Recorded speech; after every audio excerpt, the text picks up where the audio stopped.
Welcome back, everyone. I'm the Prestigio, and this is Langrisser Mobile Apex Season 16. I did this in the earliest time slot, which was much to my undoing. So my intention was to see how things would go. I was expecting the worst. Jace and Isolde have come out, and Andriel is still a problem for me. So at this point, I have too many things I need to first ban, and surprisingly, most of the matches I ran into usually only had one or two. Usually only had Andriel. There was a couple of situations where there was Isolde, but not too often. And I never saw Jace. But unfortunately, besides one match which went for about 40 minutes, and it was a very, very slow tank push that I unfortunately lost, it was a good match and kind of showed a lot of weaknesses that my box had. And then the rest of the band picks kind of just showed what my issues are. And this one will also do the same. As for our opponent here, we got Yoshida Floof. Has kind of a rush down AoE type style box. 2 tanks, 2 healers, it looks like. But they do have access to Kelmo for some teleports. I have been kind of running into Kelmo more often. Her exclusive definitely makes things more difficult because any ground troops get their mobility reduced when trying to moving around those portals. Iron Blood Commander, of course, provides additional mobility. But there's a mix of stuff that we don't see too often nowadays. There's Clotaire, we got Sagani here, we got SP Altamuller, who I doubt anyone remembers existed. Oh, there are 3 tanks. So 3 tanks, 2 healers. More than likely, my opponent will just instantly grab a healer. That's usually what they do. That's the other issue. Rosen Seal is actually becoming somewhat of a pain. But I can't afford to first ban her because the other units are much more devastating for me. In any case, my opponent went ahead and first banned Isolde, which is nothing surprising. That's pretty much what every box has done. There's only been one box where where I was able to use Isolde, but I was completely outplayed regardless. Also, majority of my matches I was player 2, which was somewhat frustrating. Looking over all my matches, I was definitely player 2 more often than I was player 1. It wasn't a huge difference, but it was enough to be noticeable. It also seems to come in streaks, which just kind of makes things frustrating, because honestly, since I tend to use Sylvaria a lot, Sylvaria without act agains as player 2 is actually a huge pain to use, because I'm playing against an opponent who has initiative over me, and they are smart enough to stay out of range. Anyway, I went ahead and banned Andriel. I do need to get into a situation where I can deal with them, but that's for another time. Go ahead and grab Christiane. Christiane does have her inscription enchant. Oh, also, I guess for those who didn't watch my previous video on the summoning, I did drop Kaira. I dropped Kaira for Isolde, and I dropped Pierotes for Sword and Light and Shadow. Currently, Sword and Light and Shadow is using Mjolnir. Isolde, I did opt to go ahead and give her a Ragnarok. I did test her out on a few matches, a few AI matches, and kind of realized I needed that extra fixed damage and extra damage in general. So went for that instead of the Mimir's Hammer. Anyway, grab Christiane. And yeah, as mentioned, Christiane now has her Inscription talent, which I'll talk about later. So we got Rosen Seal here. And I went ahead and banned one of their tanks, so that'll force my opponent to pick a tank. Got rid of the Awakener. Or the Awakened one, rather. And I grabbed Nemea. So one thing, so yeah, this is actually I need to point out. So the ban order was they banned Isolde, and then they immediately banned both Talia and Sylvaria. And that pretty much reduced me to only having one person that can guard bypass, which was Nemea. And Nemea's requires water, and there is water on this map, which is good, but I can't actually force people to be treated as water because Rosen Seal's there. So that's generally what ends up happening, is they will ban Isolde first, ban my other 2 non-restricted assassins next, and their first pick will always be Rosen Seal. And that pretty much ensures I can't do any assassinations, which is really bad. Grinshield, I have been kind of disappointed lately on how she has performed. Honestly, a combination of either I'm up against 2 tanks, or a combination of tanks plus Otto and Kelmo, whose portal has priority, I'm pretty sure, over the shield. Makes it really hard to actually take advantage of her guard bypassing ability. So I'm definitely taking into a strong consideration about dropping certain characters and bringing in more assassins, because I've inadvertently made a box that's essentially mixed, and as we know, mixed boxes means the opponent decides what you play as. And so my opponent decided to make me play mostly non-assassin at this point. Anyway, they banned Grinshield, got rid of Sword and Light Shadow. Sword and Light Shadow has been doing her job, which is just being ban bait. One thing I did learn with Sword and Light Shadow is I did need to switch her weapon. Mimir's Hammer, or not Mimir's Hammer, Mjolnir, which is what she's currently using, came up short as far as doing damage against Christiane on one match, and that was really unfortunate, so I gave her something else that'll hopefully make her better. But again, it's a combination of dealing with Rose and Seal, unfortunately. Anyway, they pick Christiane. I go ahead and ban Grinshield, get rid of Sword and Light Shadow, and I grab Eshian. So I now have someone that can buff and do act again. They get rid of my other tank, I'm not sure why. Get rid of Rose and Seal. So at this point I'm down to 3 healers. They grab Lucretia. I go ahead and get rid of Auden Kelmo, get rid of Ulta Muller. And I take Liana at this point to kind of get myself more act agains. They go ahead and get rid of Auden Kelmo, get rid of Awakened One. And they go ahead and take Ironblood Commander. So I have the choice between SPL Meta, who's actually been doing okay. She's not the greatest, but as far as like dealing with characters that like to use Rose and Seal, dealing with people that use Rose and Seal, just constantly throwing out debuffs and getting rid of stacks has been pretty helpful. So I go ahead and get rid of Clotaire, get rid of Sagani, so they can either have another healer with an act again or take another tank. And I grab Lycoris here. Lycoris here is definitely, I mean, I don't expect her to do any crazy amounts of damage, but she will do enough, and that's really all that matters. Alright, so time for fun stuff. I definitely took this as an option. I was very exhausted at this point. I was going several hours in the crack of dawn when I should not be playing, but I went ahead and did use this opportunity to kind of get more familiar with Namiya. She is aquatic, so she can move through water without any issue. So I went ahead and set her up there. I did opt to bring her Coral Volley, which can bypass guard if they are in water.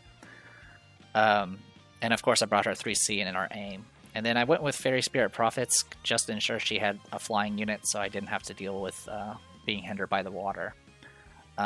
Christiane, I brought Angels. Majority of my opponent's stuff is magic, except for Christiane and Ironblood Commander's Soldiers, which are actually physical. But same kit as always, she does have the Inscription talent, which I'll talk about when it actually triggers.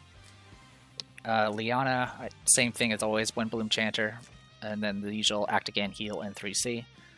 Lycoris, I did also bring Sorceresses just to take advantage of her flight movement so I can have her in the center and not have to worry about picking and choosing a side. I did opt to go ahead and give her a Demonic Form. I kind of gave her a mix of heal and then her 3C to kind of throw out a lot of damage. And then of course I got Eshian with the Star Prismas, and then her usual exclusives. Alright, so I can go up to 4 spaces and then move another 2 spaces, and that puts me here. The range of her AoE is 5 spaces, so I can go all the way to here, and then that'll cover all of this in water. Or cover it in her little special terrain stuff. So my intention was just to kind of tap them and then put out a bunch of terrain just to hinder them a little bit. One thing I did forget about, though, is... Oop. Go ahead and throw out my train here. It'll, of course, put a train on herself. I did get a Breeze proc, and of course I did get... the buff she gave herself was just HP Restore. Right now I don't have any buffs on her besides the aim buff, which is 10% damage. But you might notice my 2 spaces of movement have become 4 spaces. Moving through my own special terrain does eat up save 2 movement. So that actually gave me more flexibility of where I can go. So with this in mind, I was like, okay, I can go to here, and I have 5 range with her Coral Volley. So I can move here, and I can actually take out the Arcane Golem right here and right now. And that will definitely keep Lucretia kind of out of trouble. Also, I didn't actually go over my opponent's stuff, so let's take care of that. So one thing you probably just noticed is their Christiane has much lower stats, and only has 3 Effulgent stacks. This is a 5-star Christian. Iron Blood Commander, I think, is 6 stars. I'm pretty sure Rosenseal is 6 stars, and their Liana is 6 stars. Their Lucretia, I believe, is 5 stars, which is unfortunate. The Gold 3 pool of opponents is just way too swingy at this point. I've been still running into people that are former Langrisser ranks, and then I run into people that are lower level than me. It's just a big melting pot. But in any case, Christian, same kit, went with Guardian Infantry instead. Probably because I'm mostly physical at this point. Yeah, mostly physical. And of course, they only have 3 Efflusion stacks, so she doesn't actually have a self-res right now, which can be kind of dangerous, but I'm pretty sure even now I still can't one-shot her. Iron Blood Commander here, standard kit, offense, Born Unit kit, Commander's Ferocity, all of her exclusives. She doesn't actually have a way of getting buffed besides the Act Again and Ode Creation, unfortunately, because Rosenseal here went full heals, didn't bring a faction buff. Lucretia here went all single targets and brought sorceresses, so definitely isn't going to try to compete on AoEs, which is probably fair because I also have 2 healers. And then, as mentioned, Liana here, Windbloom Chanters, Act Again, same kit as mine. But much lower stats, unfortunately. Oh yeah, much lower stats. Alright, so I'll go ahead and move up. Aim for this. My opponent did send the emote that said, "I'm so dead," and definitely meant it. Alright, so after attacking, while in my own, I think it's in my own terrain. Yeah, if I'm on allied special terrain, I can move 2 blocks after attacking. Now, the additional movement that I get for going across my own terrain, unfortunately, was already used, so I can only move 2 steps back. That being said, the only person that can reach me is Iron Blood Commander. If she does her move again right now, she can get to about here, and at this point, it might be a trade if we were to duke it out. Even if it's not a trade, it puts her in range to be killed right after by Eshian. And Lucretia is stuck now. I took out her Poppet, so she lost her self-res, lost her swap, lost her cooldown reduction, and lost, I think she lost some stats as well. I don't remember if the Golem gives any buffs, but essentially, more importantly, is it reduced her range by 2. So now she's back to normal caster range of 2. So yeah, with the staff, she can maybe hit 3, but that's about it. So she's not really a huge threat anymore. Alright, so faction buff in place. So at this point, I go ahead and start pushing forward aggressively. In fact, Nemi is already in the center. I couldn't remember the range of dash, so I stayed at 2 range. It did also allow me to apply King's Crown to the Emiya, so now she has plus 20% damage. Also, she did get an attack buff from her special terrain. It gives a random buff every time. So she's actually buffed and ready to go for next round. I did the Act Again here, just to get Christiane to here so she can actually guard Emiya. Also, since I knew I was going to do an Act Again, instead of opening with a faction buff, I opened with Floral Realm to get the cooldown going, so I can get the stacks off faster. So, heavy strike formation. Alright, so I move up at this point and I go ahead and do 3C. So let's talk about 3C and the new talent she has. Whenever she does her 3C now, she gets 2 additional buffs that last for 2 rounds. She gets Fallen Petals, which is her passive skill that I usually don't take. While this is active, any unit that dies, whether allied or enemy, will make her lose a stack of effulgence, so it allows her to get rid of her stacks even faster. She can also reduce melee damage by 5%, which is very useful, and she can increase her counterattack damage, essentially. Well, actually, just any damage, and this bonus is actually higher if the target is below 100% HP. And then the other buff she gets is her other passive that you usually don't take, which is Holy Shield, which is anytime she enters battle, she gets increased magic defense. So she's currently at 1033 magic defense. She can easily probably get to 1100 or so, or even 1200, depending on what the base is. And then essentially it gets 1400 and 1200 intelligence. It's not too... she can tank it. Let's just put it that way. So yeah, very useful. Definitely makes Christiane a lot stronger. Actually, again on Christiane, though, I don't know what the plan here was. I think it was probably just to get rid of the Effulgent stack so she can have self-res. Go ahead and do mass heal just to get a immunity onto Christiane, just in case 3C ever comes. Though, at this point, I'm nowhere in danger of being hit by that. Alright. So, finally got some crystal stacks up and running. Oh yeah, one thing to note about the helmet that gives you a buff whenever you get healed above 80%. It actually triggers off of Leona's talent, which is kind of neat. Alright, so, nice little clump down here. I go ahead and use this opportunity to spread out more terrain. I wasn't expecting any kills or anything like that, but it does pretty good damage. And then I just kind of move up and spread out some more terrain. Does a little, it'll just do some debuffs and fix damage, nothing too serious. So my opponent moved. So the biggest issue about having one tank and being less mobile than the opponent is you have to be really careful of what order you move your units.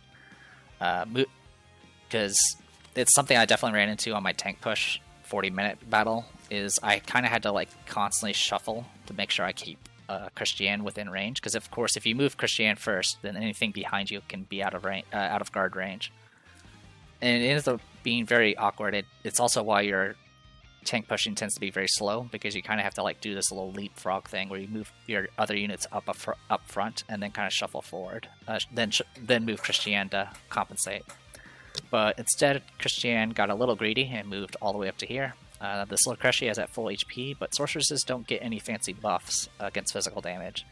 I'm 4 spaces away, so I'm going to get the increased 15% damage.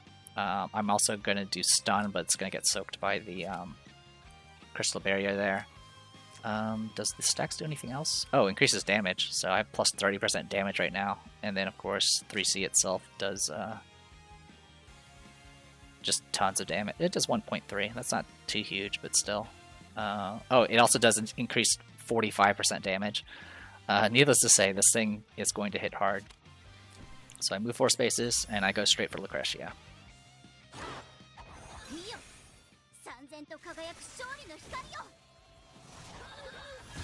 Yeah, 70,000 damage. Alright, since I got kill, I do get to move. I get all my cooldowns reduced. I get to move 5 spaces. It does eat up all my stacks, so I don't have self-res anymore. And then I used my talent to heal myself, and then I healed again because of the terrain I was standing on. And then the terrain I was standing on also gave me a buff that healed me. So I'm back to full life. Iron-Blooded Commander, of course, can reach. Even if she could kill Ashian, that would put her out of guard range. In which case I would be able to kill Namiya afterwards. Also, more importantly, right now, Iron-Blooded Commander has no stacks of crystal, because I took down the 2 that were applied, and because of that, she's kind of exposed. If she does stamp in any of these terrains, I think she does get hit with treat terrain as water or something along those lines. Okay, so it doesn't do a random debuff; it just does the water debuff. Okay. Okay, Crystal Restore. Now she has stacks again. Alright, some fixed damage. Go ahead and shift forward. Get my... I didn't really need to do this, but I just did it anyway. I already had all my Flugents gone. My opponent moves up. And then my opponent gives up. So yeah, nothing too special to say here. I'm just kind of glad to get it over with. This is going to be my last match for the season. Definitely going to need to reassess how I'm going to handle boxes in the future. So the big thing I went ahead and opted to do already, since I don't foresee any big changes until Imelda comes out, or future Imelda comes out, because then Zerida will become viable again, the regular Zerida. So what I've done so far, because like I mentioned before, I had 4 assassins with with one of them having that water terrain requirement, and what was happening was my opponent would just ban Isolde and then ban my other 2 fancy assassins. So I went ahead and brought back Kirotis, and I also brought back Kyura. I went ahead and got rid of Grin Shield. I got rid of Auden Kelmo. Auden Kelmo is very good, but I'm not good with her. Let's just put it that way. And against my opponent that tends to be far more aggressive and have better bruisers to rush me down with, Auden Kelmo alone is just not going to help me. So I brought back Kyura. I did go ahead and change her kit a little bit, which I do need to update. Let's update it. So, yeah, we'll sync it up. So I went back to my old state where she's just purely focused on damage. Brought back Meteor, so she does extra damage against full HP targets. She does do magic damage, which could possibly help against some of the bruisers that we usually deal with. The only bad part is her range is now back down to 3 instead of 4, but I'm kind of okay with that since my opponent tends to rush me down anyway. It also gives me another character that can passively heal and heal and dispel buffs or debuffs while doing attacks. So I'm hoping this will work out. I was definitely a little concerned because obviously if I lose a unit, she loses quite a bit, but if that's happening, Kyura would already be in attack range. Alright, the only other thing is her troop choices aren't the greatest. Sorceresses are always good, but only if you can keep yourself at 100% life, which is pretty hard nowadays. And then the only other option really is Faceless for her for physical damage, so it is kind of rough. But the nice thing about Kyura is the fact that she can, even against Shrine Maidens, or not, is it Shrine Maidens? One way to find out. Yeah, so against Shrine Maidens, they only reduce physical damage and not magic. So Kyura is actually pretty decent against targets even if she can't guarantee fixed damage. She still has to deal with, of course, their higher M defense, and of course any of course the passive abilities that Holies have, which is like 20 or 30% reduction as well. So it's still an option though. So we got Kyura back. Of course, Pyrotest has always been performing, even though she has technically worse stats than Titalia. So I brought her back. Like I said, Grin Shield is good, but at this point, she's just not good enough. The match where I did use her, or the couple of matches where I did use her, I just ended up not being able to do anything with her. Either I would get hit with something that hindered her mobility so she couldn't catch up, or I was in a situation where I couldn't actually throw the shield in a place where I can actually bypass guard, in which case she was just kind of sitting there. So I also don't have a lot of strategic, so that's also part of the reason why I went ahead with Pyrotest instead of Connie. Connie was my other option, which I may still consider swapping in, because she does do decent AoE. But yeah, that's kind of the plans for now. I mean, if I were to bring in Connie, either I would replace Pyrotest or I would swap out Sword and Light and Shadow. Everything else I kind of want to keep. But yeah, I definitely want some more viable assassins for especially as player 2. Like I mentioned, if I'm player 2 and I don't have an act again, Sylvaria becomes a lot less effective. And I only have 2 act agains. I have Liana and I have Eshian. And there's really only 2 other characters besides them that can do act agains reliably. Well, one of them could do it reliably, the other one kind of needs effort. That would be Florentia, which she's decent, but she's not the best on as far as surviving AoEs and other nonsense. And then the other option is Akaya, which requires a wolf summon to actually function, and she doesn't really have much utility outside of that. And I don't generally use her for rushing, because it just doesn't work for me. So I'm hoping with this I'll have a bit more to work with. I'm fully expecting my opponents to be doing something like banning Isolde first, or possibly Rose and Seal first. I would of course have to pick Christian. I always pick Christian, and then my opponent either will try to ban the rest of my healers or start banning, Isolde and the big names.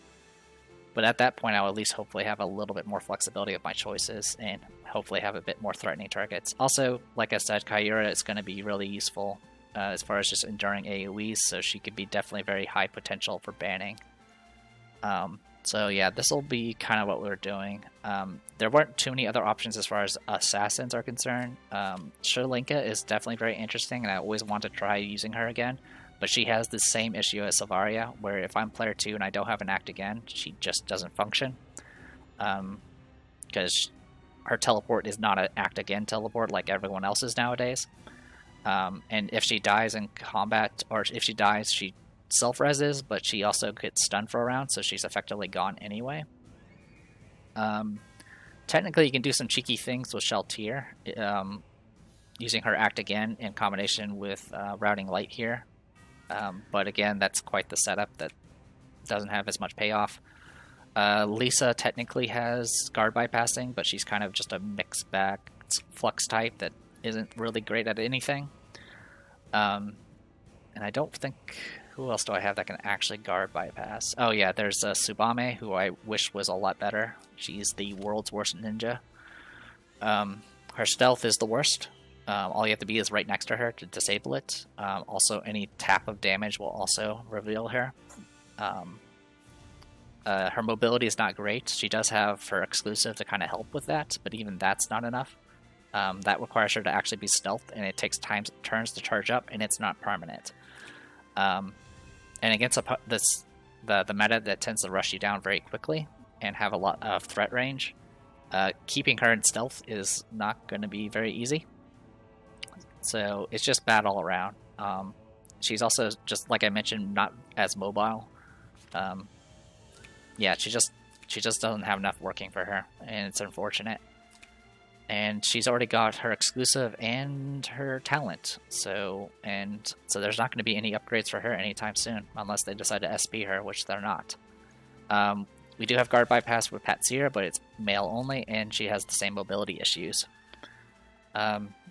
Technically, you also have guard bypass with Marielle, who I keep forgetting exists, but she doesn't do enough damage. That's just the gist of it. She's also not super mobile. She does flex a little bit for healing, which is great, and have passive healing while she's not in her offense stance. But overall, it's just she's just in the meta nowadays. She just doesn't do enough damage, and if she attacks into a tank, she'll more likely lose more strength than she gains with her follow-up. And that seems to be what the case is with her. The only other person that got guard bypass, obviously there's Grin Shield, which I already kind of explained that the shield throwing is no longer reliable. The only other guard bypasses we have is, of course, we have Connie, which we'll talk about. We have Yulia, but her, again, short legs, and her aura only lasts for like a couple of turns, and it's point-blank range. Illustrial's great, but it's terrain-based, and I don't really have much support for her. Her factions just don't fit well with my box. And a lot of times when I do have an option to bringing her, she unfortunately just doesn't do quite enough. Also, her damage tends to taper off when she's not shooting down flying units. Speaking of flying units, Narm can guard bypass, but only against flying units. This might be kind of interesting when Future Elmelda comes out, because Future Elmelda is flying, and it'll be hilarious just to shoot her out of the sky. And then, yeah, like I said, and then there's Connie. And her only issue is Joa can die very easily, and once that happens, she kind of loses a lot of her benefits. She's someone I definitely am strongly, like I said, I'm strongly considering bringing her back in, because she definitely has a lot to, she does have a lot of range, and that's helpful, especially against any rushdown boxes. I can just go in and just try to delay them, and just, you know, blast them with a 3C. And buy myself maybe a turn or two before they come and murder me anyway. But yeah, we got some options. I mean, like I said, if I was going to drop anyone, it'll probably Sword, Light, and Shadow and replace it with Connie. But for right now, I did go ahead and make some changes to Sword and Light and Shadow. Let me see if I can see her kit. Where is she? She's right here. So originally I had Mimir's Hammer, and if I sync it, I did go ahead and opt to bring the Bone Crusher. This is only useful against things that people that don't use Roads and Seal, but there's not really much I can do about it.